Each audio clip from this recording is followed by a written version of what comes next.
हम्म।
आसन लगाकर कमर, पीठ और गर्दन को सीधा करें, परंतु सहज रखें।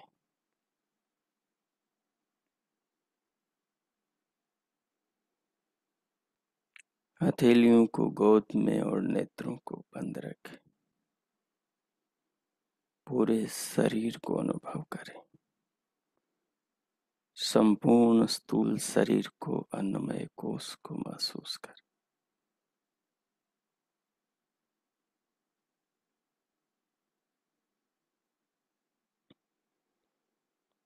स्थूल शरीर को अनुभव करते हुए बाहर से भीतर आ रही श्वास को, प्राणों को लंबा गहरा लयबद्ध करें।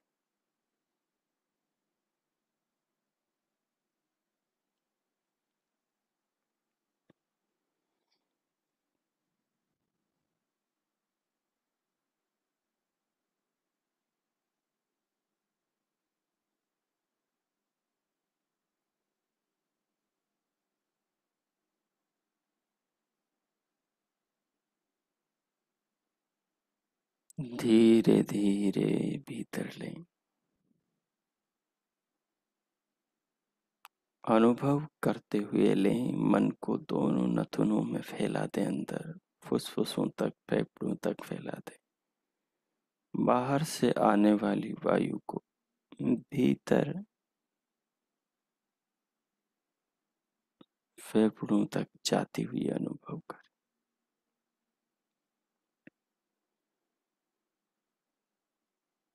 भीतर भगवान का भाव रहे। जो भी क्रिया करें, जो भी भीतर मानस में भगवान का भाव बना रहे, जिसके साथ में भी स्वयं को जोड़ें। श्वास के साथ में जोड़ रहे हैं तो भगवान का भाव बना रहे। श्वास को भगवान से जोड़ लें।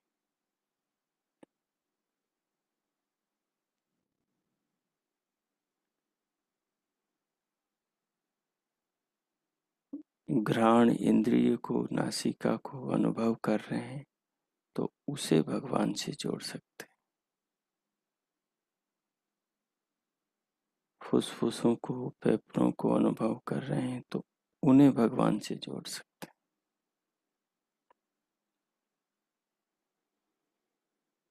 शरीर का अनुभव कर रहे हैं तो उसे भगवान से जोड़ सकते हैं।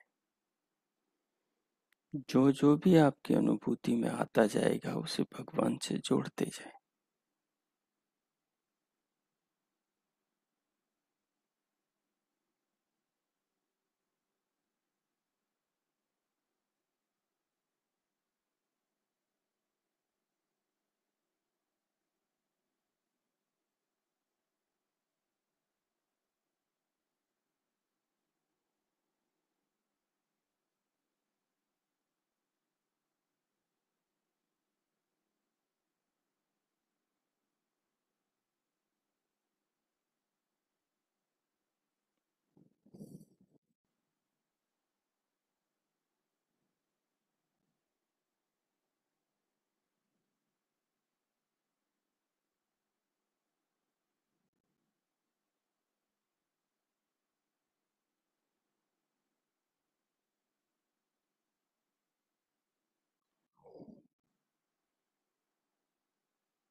बाहर से भीतर गहरा लंबा श्वास लेते हुए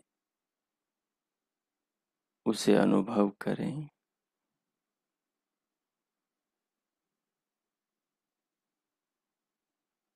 जब श्वास ले लें तो उसे फिर रोकें, फिर भगवान के नाम का मानस जप करें।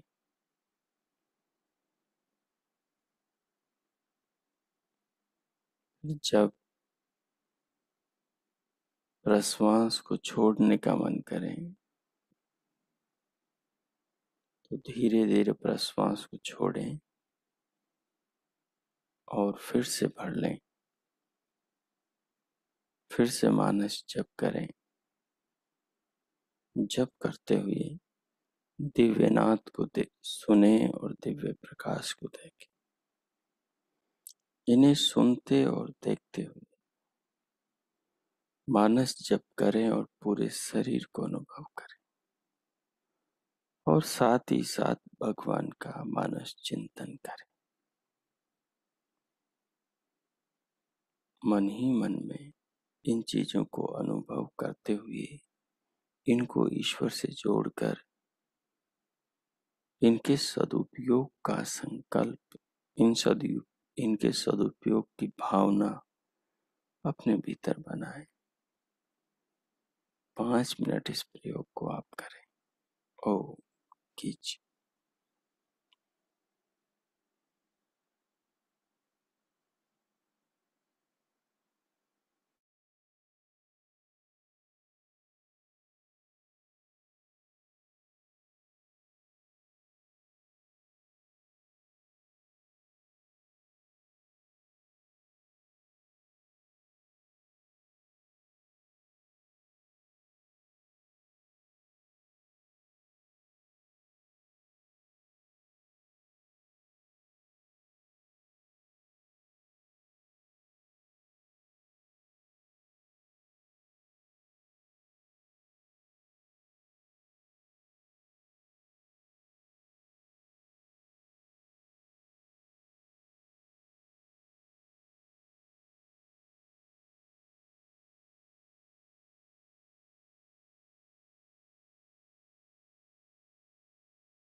ओहो।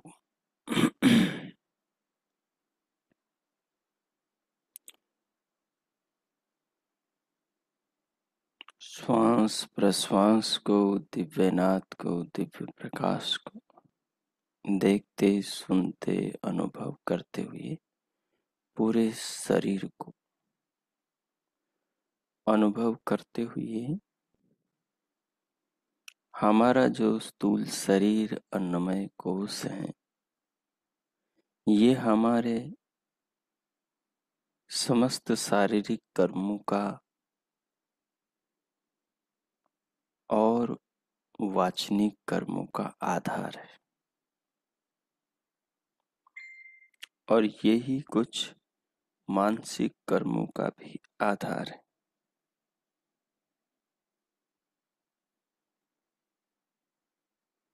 हमारा स्थूल शरीर ही हमारे सारे कार्यों का प्रमुख आधार है। ये जो कार्य होते हैं, ये कार्यों की योजना तो भीतर सूक्ष्म शरीर में बनती, परंतु उस सूक्ष्म शरीर में बनी योजना को चरितार्थ व्यवहारिक रूप यही स्थूल शरीर देता है। तो अपने सारे कर्मों पर विचार करें जो स्थूल शरीर से किए जाते हैं।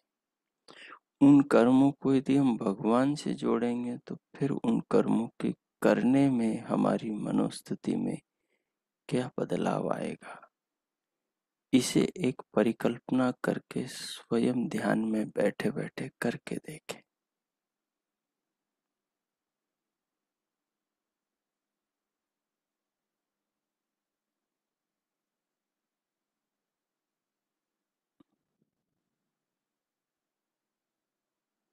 शरीर से हम अनेक प्रकार के कर्म करते हैं।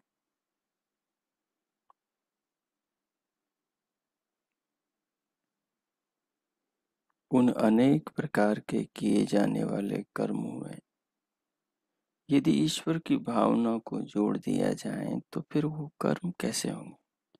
और बिना ईश्वर की भावना को जोड़े पैसे की भावना, अधिकार की भावना, लालच की भावना, किसी को नीचा दिखाने की भावना या किसी की सेवा की भावना, किसी को भोजन कराने की भावना, इन भावनाओं को बिना भगवान की भावना के किया जाए पूरा शारीरिक रूप में, शरीर से व्यवहारिक रूप में, तो फिर क्या प्रभाव आएगा, कैसा फील होगा। हमने दोनों ही जीवन जिए हैं। हमने जितने कर्म किए, इन कर्मों में से कुछ कर्मों को कभी भगवान की भावना से जिया है और हमने उन्हीं कर्मों को कई बार, अधिकांश बिना भगवान की भावना से, राग की भावना से, द्वेष की भावना से, लोभ की भावना से, क्रोध की भावना से, निंदा की भावना से, शत्रुता की भावना से, मित्रता की भावना से, कई भावनाओं से किया है। तो उन भावनाओं से जो किए हैं उनको उठाएं, अपनी स्मृति में लाएं और फिर उनको देखें कि जब स्वार्थ की भावना से कोई कर्म किया, किसी भी कार्य को स्मरण कर ले कि ये काम जब मैंने स्वार्थ की भावना से किया, उस समय मेरे हृदय पर इसका क्या प्रभाव रहा, और इस भावना को जब मैंने ईश्वर की भावना से किया, ईश्वर को मन में रख कर किया, तब मुझे इस कार्य को करते हुए क्या अनुभव होगा। इस प्रकार से कीजिए आप। 5 मिनट इस प्रयोग को करें। ओ, प्रारंभ करें। पूरे पांच भौतिक स्थूल शरीर से होने वाले कर्मों को बिना भगवान के भाव से, स्वार्थ आदि के भाव से करने पर कैसी समझ कैसा अनुभव होता है, कैसा लगता है और भगवान के भाव से जोड़कर करने पर कैसा लगता है, इन बिंदुओं पर ध्यान में चिंतन कीजिए। ओ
ओम।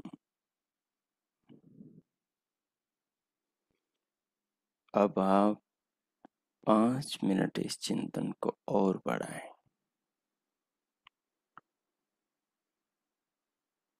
अब इस चिंतन को आप थोड़ा अलग ढंग से करें, इसी को कि नेत्रों से जो चीजों को हम देखते हैं वो यदि भगवान की भावना को मन में रखकर देखा जाए तो उसका प्रभाव भीतर कैसा रहेगा। वाणी से हम किसी को कुछ बोल रहे हैं, उस समय दिमाग में भगवान की भावना रखी जाए, भगवान ने जो कहा उसे अपनाया जाए, तो फिर जीवन पर प्रभाव कैसा पड़ेगा। भगवान कहते हैं मीठा बोले हम, ऐसा बोले कि जहां हम जा रहे हैं वहां के लोग हमारी प्रतीक्षा करें। ऐसा हम उनके घर जाके बोले कि जब हम वहां से आ रहे हो तो उन लोगों का मन, उनका हृदय हमारे पीछे पीछे चला रहा हो। हमारी वाणी में सत्यता हो, हमारी वाणी में सामने वाले का हित निहित हो, हमारी वाणी छल कपट से युक्त न हो, हमारी वाणी अपने स्वार्थ से ही भीगी हुई न हो। तो भगवान क्या कहते हैं, यदि हम इस भाव से युक्त होकर वाणी का प्रयोग करें तो फिर हमारे मन में कैसी स्थिति रहेगी, कितनी शांति, कैसी प्रसन्नता, कैसी प्रफुल्लता रहेगी, वो सोचें। ऐसे ही अन्य इंद्रियों पे ले जाएं, हाथों से किए जा रहे कर्मों पर ले जाएं, कानों से सुनी जा रही बातों पे ले जाएं, नाक से सूंघी जा रही हुई वस्तुओं पे ले जाएं, त्वचा से स्पर्श किए जा रहे व्यवहारों पे ले जाएं, पांव से चलकर जिन मंजिलों की ओर, लक्ष्यों की ओर, कार्यों की ओर बढ़ा जाता है उन पर ले जाएं। सबसे जोड़ जोड़ कर देखें कि भगवान की भावनाओं को जोड़ने से व्यवहारिक जीवन में, अनुभूति में क्या बदलाव महसूस करें। कीजिए, फिर से 5 मिनट इस चिंतन को करें। ओ कीजिए।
ओम। ओम। अब जो आपने ध्यानमय चिंतन किया है कि कैसे अन्नमय कोश पंचभौतिक इस शरीर को, इस शरीर के जो अंग हैं उनको प्रभु की भावना से व्यवहार में लगाया जाए तो कैसा हमें अनुभव होगा, और यदि उसे विषयों की या दोषों की भावना से युक्त होकर किया जाए तो कैसा जीवन होगा, कैसी अनुभूतियां होगी, इनके बारे में सोचा। इस चिंतन को आत्मसात करें, स्मृति को उसमें सुरक्षित करें।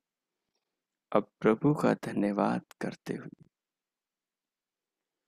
भगवान के प्रति कृतज्ञता की, धन्यवाद के भाव अर्पण करते हुए भीतर से बाहर शरीर के ऊपर अंग प्रत्यंगों पर अपनी चेतना को लाएं और पूरी देह को अनुभव करें। शांति पाठ।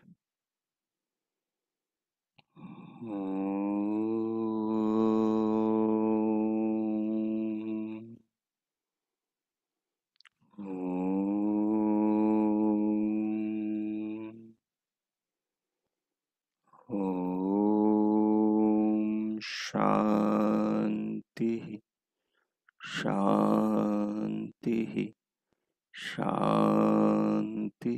ओम। ओम।